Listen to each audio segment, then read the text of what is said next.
Hola muchachos, ¿qué tal? Buenos días, aquí tienen el horario para hoy, miércoles el 16 de octubre. Learning target for today is to recount stories about the family members that you've chosen for the Dia de los Muertos project in the imperfect tense. That's our main focus for today. Also, to use the subjunctive to make suggestions for how to resolve the immigration crisis at the United States-Mexico border.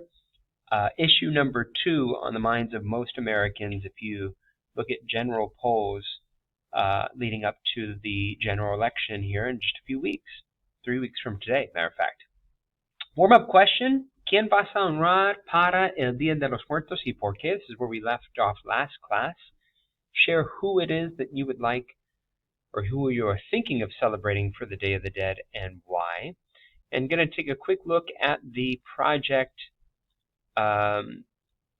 rubric again. Very quickly, we looked at this on Monday, but in the event that you are not with us, let me download it and pull it up this way. Probably be a lot quicker than using Canvas. So your project is due for A days October 30th, for B days October 31st. That's in 2 weeks. You guys are choosing a family member or family members who are no longer with us, creating a memorial in celebration of their life. If you do not want to or cannot choose a family member, you're welcome to choose a pet, a family friend, an idol, or a mentor that's had a big impact in your life, but maybe you never had the opportunity to meet. For your ofrenda, you're going to choose 5 items that you think best represent that person. Those items can be any combination of pictures, letters, flowers, food that's non-perishable, drink that's non-alcoholic, candles, and then a lot of people choose personal memorabilia. And it doesn't need to be the actual physical item. You can take pictures of that item and include the pictures in your ofrenda. The written portion of your ofrenda consists of the following: 5 sentence descriptions, and again, not in English. We've changed this in Spanish, explaining the following. So, 5 sentence descriptions, 2 of them in Spanish, in the preterite being the simple past tense to recount a specific moment or a shared memory or event with that person you've chosen. 2 5 sentence descriptions in Spanish in the imperfect to recount characteristics or habits to describe how that person used to be or what they used to do.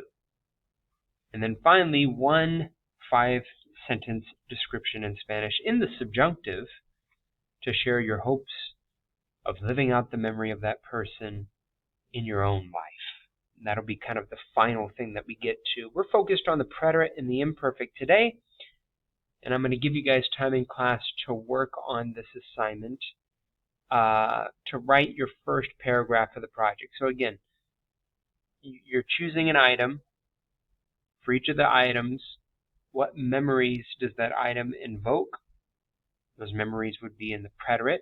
Share a story about that person, and I would say not in the imperfect, but in the preterite tense. Forgive me, I made a mistake there.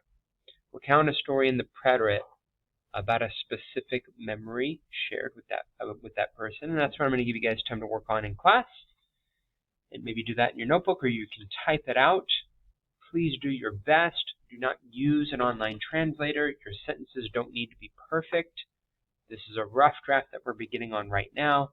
You'll have an opportunity to proofread before you put it in final draft form. So in your notebooks for right now is totally fine. Or if you prefer to type using the laptop, that's okay as well. Next, you guys are going to complete the interview activity that we started last class. We did the preterite side. You guys went around the room and shared what you guys did during the break. Something that you did just once during the break would have been in the preterite. Now we're going to do the opposite side, where you guys are sharing what you did regularly or habitually during the fall break. So you're going to use the imperfect tense for this one. Fill in the first 4 boxes with things that you did during the break, and again, in the imperfect, things that you did on multiple occasions. Number 5 would be something that you and someone else in class both did regularly during the break. Number 6 through 9, 11 through 14, you're interviewing other people and they're sharing with you, and you're writing in the third person singular, which is the LA form. You're writing what they did regularly or repeatedly during the break. And then 10 and 15, you're reviewing the responses of these people, and you're finding two people that have something in common, something that they both repeatedly did during the break, and then you're expressing that action in the third person singular and including the names of those two people. Just like how you had you and someone else for number 5 in the nosotros form. For number 10 and 15, it's two other people that you're talking about that shared something in common that they did during the break. And again, in the imperfect, something that was done repeatedly. You guys are going to submit that in Canvas. That is your homework for tonight. Submit by next class, and then also continue working on your project. For the rest of class, we're going to set up the theme for Chapter 1, which is about nature, and try to tie in current events to make this more relevant and providing context to contextualize this chapter. We're going to watch 2 videos today, and they can be found on YouTube. If your sub isn't familiar with being able to get on the links, just simply type into YouTube verbatim these and should be able to find them just fine. The first one is a bit long. It's about 25 minutes long. The Darien Gap.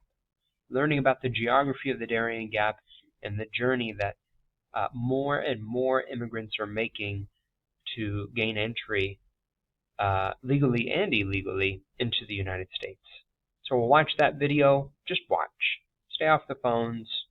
Engage. Learn. And reflect.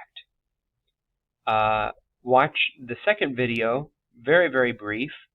As you guys know, we have a general election coming up.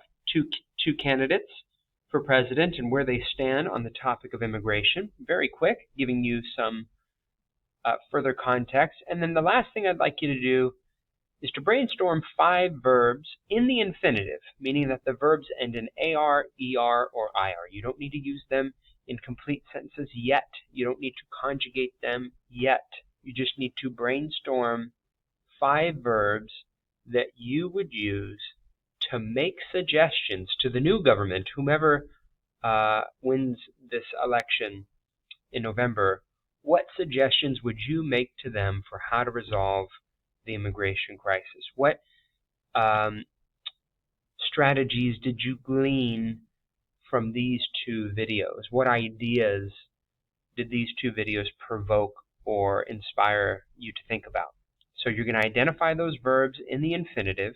For example, the verb to allow, to permit, to support, to legislate, to go, to be, any verbs, 5 of them that you would use to make your suggestions, and then that'll kind of serve as the foundation for using the subjunctive to make those suggestions. We'll continue to work on that next week. So running it back, project, time in class to work on it, time in class to finish your interview activities in the preterite and the imperfect about break, submit those for homework, continue working on your project, enjoy the videos, and I look forward to seeing you again in class.